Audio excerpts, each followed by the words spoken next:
Welcome. Thank you very much for hosting me. Now, I see that the theme for the event is caring cities. And as someone who's in charge of the money, how does that make you feel? Because you're going to have to pay for this. I think it gives me great pleasure to be able to be part of a direction of caring city, not building a city for people, not for cars, not for for any other thing, but making sure that we fund people, we fund the livelihood of people, we make it a livable city, a resilient city, and a resourceful city for people. So in balancing allocation of resources, I think we'll be tilting towards creating a caring city in Johannesburg. What does that mean? It means that we must fund healthy living lifestyles. It means that we must fund complete streets where they can be pedestrianized.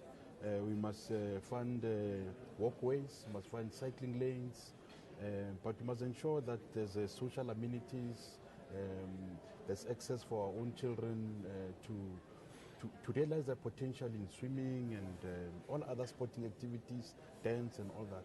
So you move away from thinking about potholes. Of course they are important, but you focus more about what makes a person a complete person and a much better person in creating better communities and society. Now, the reality is that as a city develops, often we do forget about the people. Yeah. And that happens.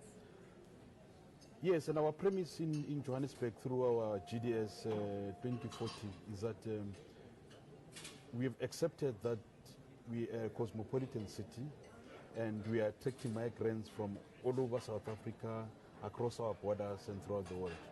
And Johannesburg was built on the back of migrants anyway. So we're expecting to have 8 million people in 2040. Now that's double the current population. Therefore, while you're investing in infrastructure, you have to think about how do I make life better for these people who will be coming to Johannesburg. And we have to fund the building blocks now. Hence we've announced the 110 billion rands capex expansion to ensure that we spend on the future, not on the past, but in ensuring that Johannesburg becomes sustainable.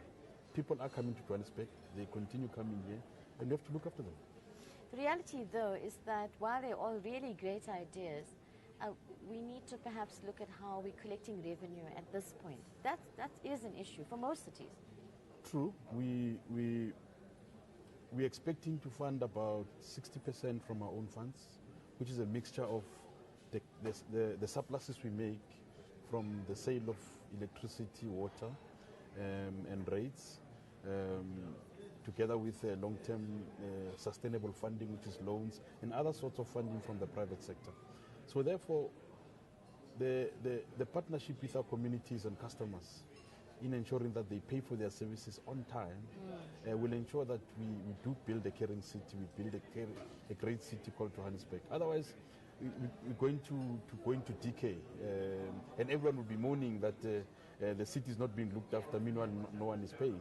So we are on a campaign at the moment to ensure that we increase the rates net, we ensure that people pay for the usage of water, while they're preserving the water because it's a scarce resource, while they're preserving electricity because you'd know, I mean, from load shedding in 2008, we don't want to go back there, but what they consume they must pay for. Well, it's a tough job for you because the money needs to come in order for you to pay out. It is going to be a caring city. You know, unlike provinces, cities raise 75% of their money. Yep. Now, it means there's a transaction for 75%. I have to bill you for your rates, water, refuse removal. And I have to pay. And you have to pay. Now, I compete with Edgar's and satellite television and for the space in the wallet, you know, with entertainment. So while we a government that must think about activities that will ensure that you prioritize us in your budget. You know, when you draw up a budget month end, you must put City of Johannesburg first. Right at the top. Right at the top. But at the moment, you probably are still number 6 or so. Yeah. By the time you get to number 5, your money is finished. So it's not only just saying pay for your services because it's the right thing to do. Unlike taxes, this is a only thing to do. Only. Well, thanks very much. All the very best. Thanks, David. Thanks for Enjoy it. Thank you very much.